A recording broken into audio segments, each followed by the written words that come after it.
Are you excited about the future, or are you worried? Are you expecting good things or more misery? These days it seems like all around us the future is getting bleaker and bleaker. Netflix and Hollywood are telling us about dystopian scenarios. The news are showing more reels of climate change disasters, economic issues, clueless CEOs and politicians, and of course in the end the robots will take our jobs and then they're going to harvest our bodies for energy. But despite all of that noise, I am here to tell you that the future is better than we think.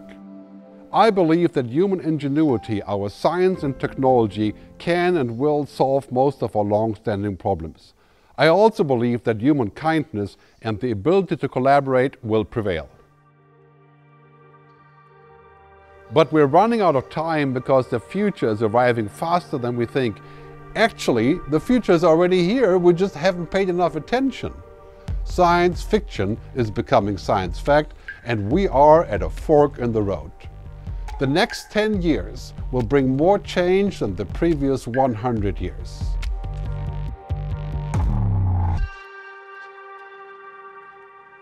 We must make the right decisions now if we want a good future.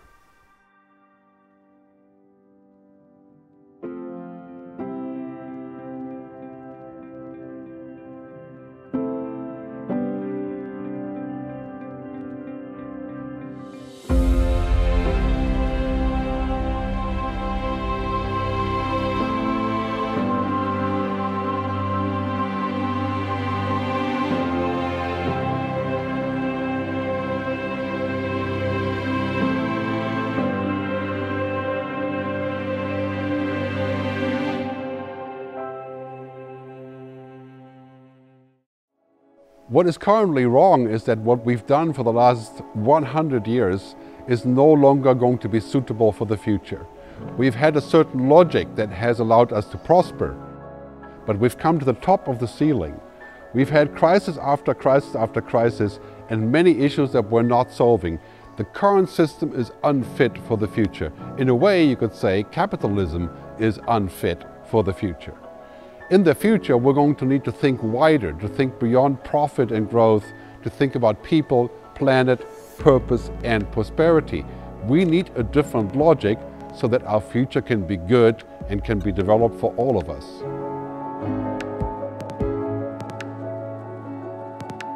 We have a chance now to get it right for our foreseeable future, or to let it go and end up in a bad place.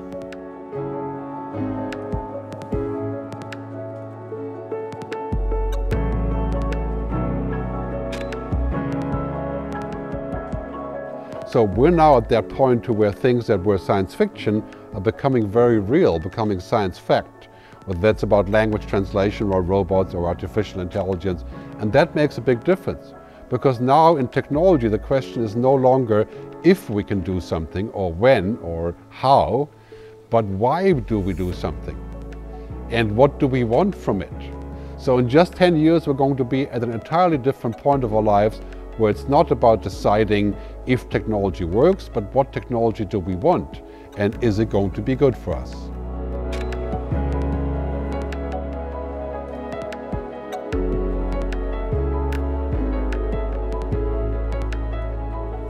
But before we talk about building the good future and creating the good future for us, we have to define what good is, what it means for you, what it means for us, what it means for our society.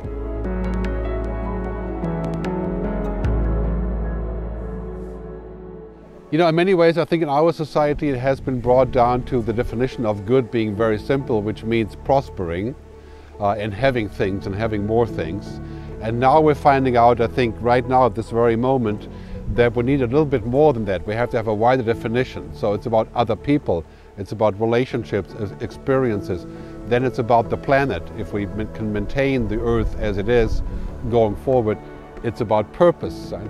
Which means having a sense of what you are living for. And then finally, it's about prosperity, not just about profit. Right? It's a much wider definition. Let's have a look at some examples about how the good future could manifest itself.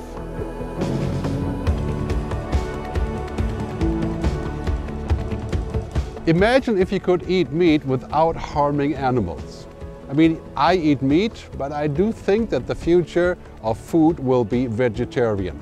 Some 30% of the world's global pollution comes from agriculture, farming and livestock, and there's just no way that we can feed an eventual 12 billion people in this way.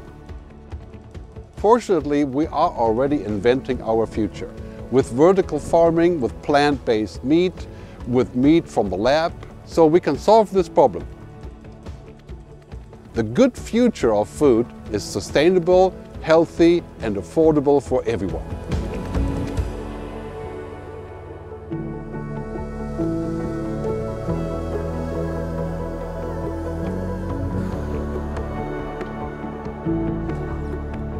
Imagine if we can solve the world's energy problem.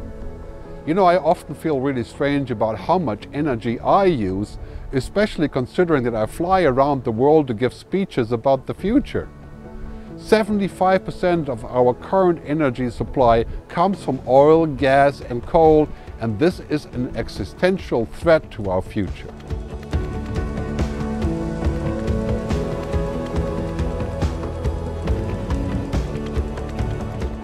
Yet at the same time we know that we have solutions like solar and wind turbines and renewable energies and of course next generation nuclear.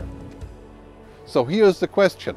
We will have all the right technology, but will we have the will?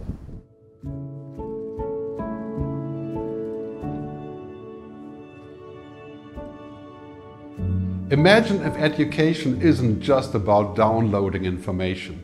When I went to university and music school, this is what I did. I downloaded things for later. But this will clearly not work in the future. There is too much information available, and after all, this is what machines do. They download information for later use and understanding. If you have kids, you have to think about this. Our kids have to learn how to do things machines can't do. The good future of education is going to be about lifelong learning on demand in all formats and at very low cost.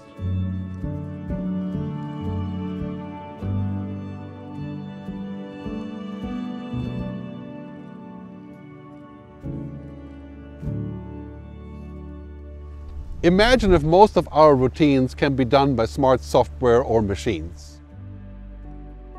Imagine if work is no longer the center and purpose of our lives. I tried for a long time to use technology to work less, and it hasn't worked out. But this is what the future holds. Technology will allow us to move up the food chain, leave routines behind, and use intelligent machines to be faster and more efficient. If you work like a robot will take your job. In the good future of work, our ultimate job is to be human.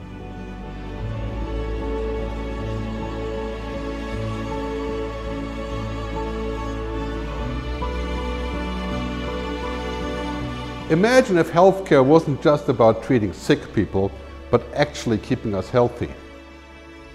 You know, when I go to the doctor these days, I get a medication and that's the end of the story. We can do so much better.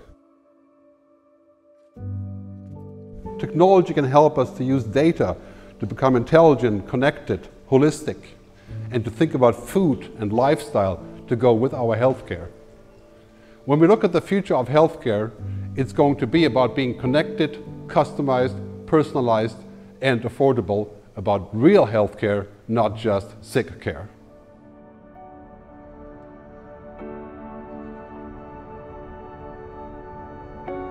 Clearly, we are now in a situation where we're realizing our old paradigm of profit and growth is ending, and business as usual is dead. Capitalism as we know it is unfit for this future. Now we have to design a new future based on a wider sense of goals.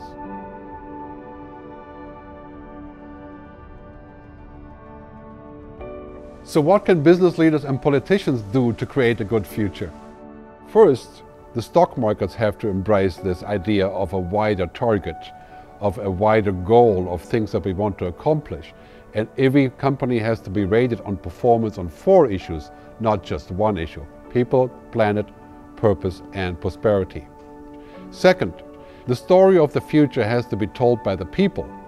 the creatives, the society, all of us together, not just by technology companies who are inventing the future so that they can sell it to us. The third one is we need every politician and public official to have kind of a driver's license for a future, to understand it, to plan for it, to be ready for it, to lead us into a great future. They need to be authorized and taught and have a license to run us into that future. Fourth, we need a council of the wise people. Think of ancient Greece, Socrates and others, that talked about how we could exist in a new world. We need people like that to come together and tell us what are the options, which way is the best to do, and what goes beyond economics and helps us to go to the further human future.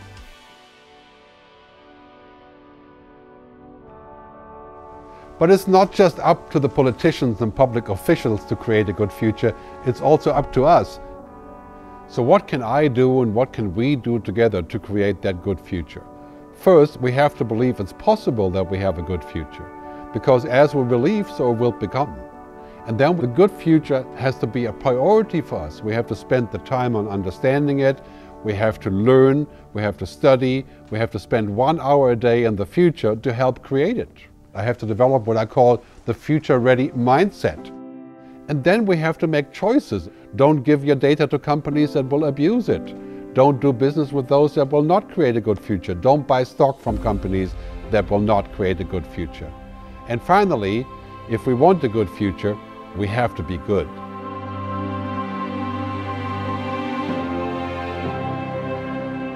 The good future is entirely possible and it's our choice.